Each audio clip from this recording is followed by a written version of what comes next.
first step of this injection procedure, a working concentration of DNA solution is centrifuged to sediment particulate matter.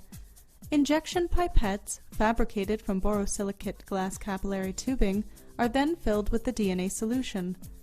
Cells are placed on the microscope stage, and the visualization of the cell nucleus is optimized. The pipette is aligned with the nucleus,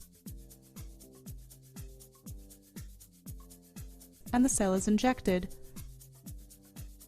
Multiple cells are injected in each dish.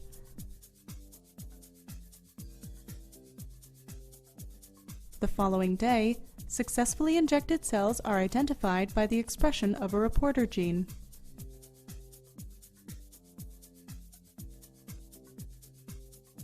Hi, I'm Van Loo from the laboratory of Dr. Stephen Ikeda at the National Institute on Alcohol Abuse and Alcoholism in the National Institutes of Health.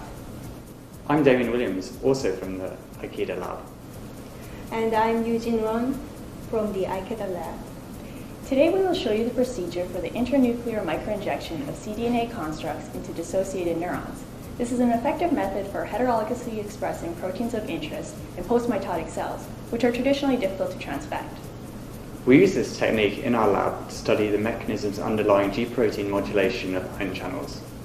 So let's get started.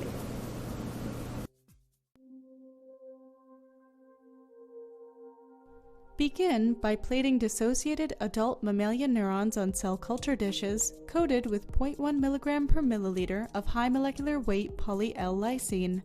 This aids adhesion of neurons to the bottom surface of dishes. Glass cloning cylinders can be used to concentrate plated neurons.